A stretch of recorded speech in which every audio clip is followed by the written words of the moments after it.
கவிதா பலராமன். உங்கள் எல்லாருக்கும் வணக்கம். பார்த்தீங்கன்னா இது வந்து சுற்றுலா சீசன். எல்லாருமே வந்து கோடைக்காலன்றதுனால பல கோடை வாசஸ்தலங்களுக்கு போயிட்டுருக்காங்க. ஸோ அதே மாதிரி நானும் வந்து எங்கள் ஃபேமிலியோட எங்கள் ஃப்ரெண்ட்ஸ் ஃபேமிலியோட கொடைக்கானல் ட்ரிப் போயிருக்கிறேன். யார் டூர் போனாலும் ஒரு செக்லிஸ்ட் முதல்ல போட்டுக்கணும். செக்லிஸ்ட்டில் மக்கள் எல்லாருமே பண்ணுறது என்னென்னா, நிறைய ட்ரெஸ் எடுத்து வச்சுப்பாங்க, காலணிகள் எடுத்து வச்சுப்பாங்க, மேக்கப் செட் எடுத்து வச்சுப்பாங்க, இந்த மாதிரி எல்லாம் ஜர்க்கின் இந்த மாதிரிலாம் எடுத்து வச்சுப்பாங்க. ஆனால் யார் டூர் போனாலும் முதல்ல எடுத்து வைக்க வேண்டிய முக்கியமான ஒரு விஷயம் வந்து பார்த்திங்கன்னா மெடிசன்ஸ். அந்த வீட்டில் சின்ன குழந்தைங்க இருக்காங்கன்னா அவங்களுக்கு தேவையான மெடிசன்ஸ் எடுத்து வச்சுக்கணும்.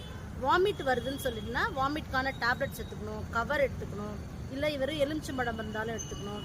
அதுக்கப்புறம் வந்து ரொம்ப முக்கியமான விஷயம் பார்த்திங்கன்னா எண்ணெய், சோப்பு இந்த மாதிரி விஷயம்லாம் எல்லா இடத்துலையும் கிடைக்கும் அப்படின்னு சொல்கிறாங்க. ஆனால் எப்பயும் நம்ம யூஸ் பண்ணுற அதே பிராண்டு அதே பொருளை கொண்டு போனோம்னா நமக்கு எங்கன்னா போனால் ஒரு அலர்ஜிக் ரியாக்ஷன்ஸு இந்த மாதிரிலாம் வராது. அப்புறம் இன்னும் ரொம்ப முக்கியமான விஷயம், டூர் போகும்போது நீங்கள் மறக்காமல் கொண்டு போக வேண்டிய செக்லிஸ்ட் என்ன அப்படின்னு பார்த்தீங்கன்னா, எவ்வளோ கேஷ் எடுத்துன்னு போகிறீங்க, எவ்வளோ நீங்கள் எக்ஸ்பெண்டிச்சர் பண்ண போகிறீங்க. ஏன்னா நிறைய பேர் என்ன பண்ணாங்கன்னா போகிற ஜோரில் நல்லா செலவு பண்ணுறாங்க, திரும்பி வந்தோடனே மாத பட்ஜெட்டில் ரொம்ப பெரிய துண்டு விழும். அதனால் எப்பயுமே வந்து நான் என்ன சொல்கிறேன்னா, ட்ராவலர்ஸ்க்கு ஆல்வேஸ் ஹாவ் அ பட்ஜெட். ஒரு பட்ஜெட் வச்சுக்கோங்க, அந்த பட்ஜெட் லிமிட்குள்ளே செலவு பண்ணுறதுக்கு கற்றுக்குங்க. ஸோ அது தேவையில்லாத பொருள் வாங்க மாட்டோம். சார் இது வந்து 2வது டிப்பு. 3வது டிப் வந்து தேவையில்லாத பொருள்னு சொன்னேன் இல்லைங்களா, எல்லா கோடைவாச தலங்களையும் பார்த்தீங்கன்னா பயங்கரமாக வந்து நிறைய பொருள் விற்றுட்ருக்கோம். மக்கள் வந்து பார்க்கறதெல்லாம் அழகாக இருக்குன்னு வாங்கி வந்துடுறாங்க, வீட்டுக்கு வந்தப்போ தான் அது பயனே ஆகாது.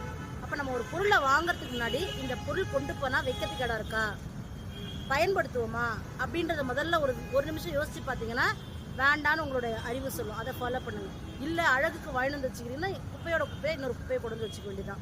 ஸோ அதனால் இந்த 3 டிப்ஸு கட்டாயமாக மெடிசன்ஸ் கொண்டு போயிடணும். 2வது எவ்வளோ எக்ஸ்பெண்டிச்சர் பண்ண பட்ஜெட் வச்சுருக்கணும். 3வது எந்த ஆர்டிகல்ஸ், எந்த கிஃப்ட்டு, என்ன மாதிரியான கலைப்பொருட்கள் வாங்குறதா இருந்தாலும் அதனால நமக்கு பயன் இருக்குதா அப்படின்னு நம்ம யோசித்து பார்த்து வாங்கிக்கிறோம். மீண்டும் சந்திக்கலாம்.